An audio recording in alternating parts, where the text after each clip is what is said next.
اور بیں بیں لوگوں کی باتوں کی طرف کان نہ دھریے۔ ہر موقع پر مسلمانوں کو خراب کرنے کے لیے، عبادات کو خراب کرنے کے لیے کئی قسم کے شوشے چھوڑے جاتے ہیں۔ آج کل بھی بات چل رہی ہے، ایک بندہ گھر سے نکلا، گھر کیسا؟ اربوں روپے کی کوٹھی، آگے گاڑی میں بیٹھا، گاڑی کتنے کی؟ کروڑوں روپے کی۔ پھر اس نے اپنے موبائل کو کانوں پہ لگایا، موبائل کتنے کا؟ لاکھوں روپے کا۔ ایک ایک چیز قیمتی جو ہی میڈیا پہ آئے گا، آ کر امت کو یہ سبق دے گا 20-25 ہزار قربانی پہ نہ لگاؤ، کسی غریب کو دے دو۔ یہ قربانی پہ نہ لگاؤ، کسی غریب کو دے دو۔ اپنے رشتہ داروں میں دیکھو، کوئی ایسا تو نہیں جس کی بیٹی بیٹھی ہو، شادی نہ ہو رہی ہو، اسے دے دو۔ جانور کو صبر کرنے کی کیا ضرورت؟ یہ نہیں کہے گا کیا ضرورت ہے اس موبائل کی، میں موبائل چھوٹا رکھ دوں گا، پیسے کسی غریب کو دے دوں گا۔ یہ نہیں کہے گا کیا ضرورت ہے کروڑوں کی گاڑی کی، میں بس پہ سفر کر لوں گا، پیسے کسی غریب کو دے دوں گا۔ یہ نہیں کہے گا کیا ضرورت ہے مجھے اتنے بڑے بنگلے کی، چھوٹے سے مکان میں رہ لوں گا، پیسے کسی غریب کو دے دوں گا۔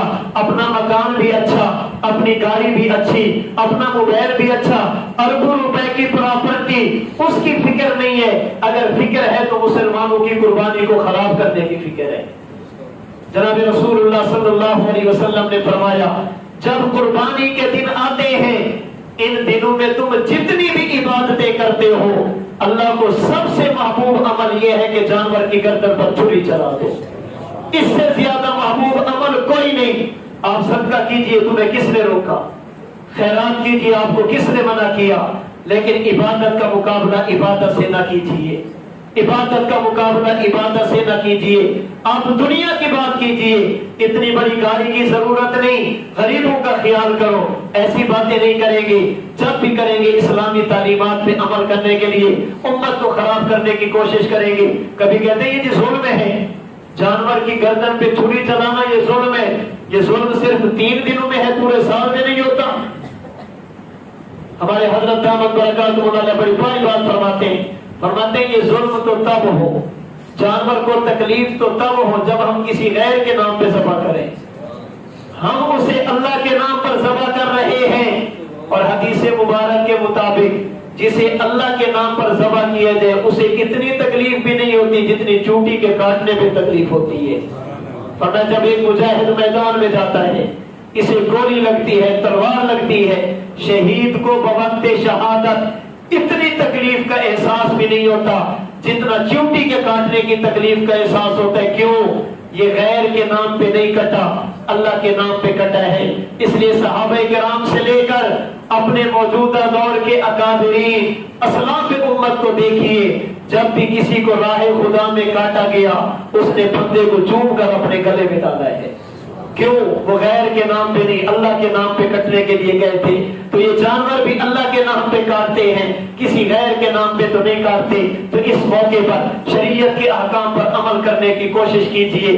اللہ پاک توفیق عطا فرمائے، ان دنوں میں روزہ رکھیے، اللہ پاک توفیق عطا فرمائے، راتوں کو عبادت کیجیے، اللہ توفیق عطا فرمائے، قرآن کریم کی تلاوت کیجیے، نوافل کا اہتمام کیجیے، اور اللہ پاک اگر توفیق دے اپنے نام کی قربانی کیجیے، اپنے نبی کے نام پر قربانی کیجیے۔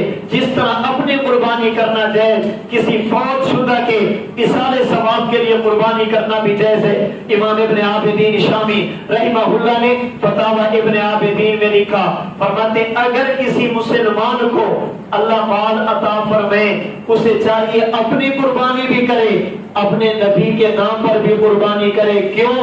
فرماتے حضور ہی تو ہیں جن کی وجہ سے ہمیں ہدایت ملی ہے، آپ کی برکت سے ہمیں ہدایت ملی، اللہ توفیق عطا فرمائے۔ اور یہ سوچ کر اگر ہم قربانی نہیں کریں گے حضور کے مقام میں کمی نہیں آئے گی، ہم کریں گے تو آپ کے مقام میں اضافہ نہیں ہوگا۔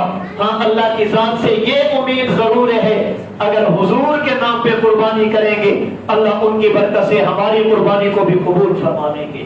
اس لیے کوشش کیجئے اس موقع پر عبادات کا اہتمام کیجئے، اس موقع پر اللہ توفیق عطا فرمائے، قربانی کا اہتمام کیجئے، شوق اور ذوق کے ساتھ، رغبت کے ساتھ۔ اللہ تعالیٰ مجھے اور آپ کو ہر موقع پر شریعت مطہرہ کی تعلیمات پر، احکام شریعت پر، شریعت کے مزاج اور ذوق کے مطابق اللہ عمل کرنے کی توفیق عطا فرمائے۔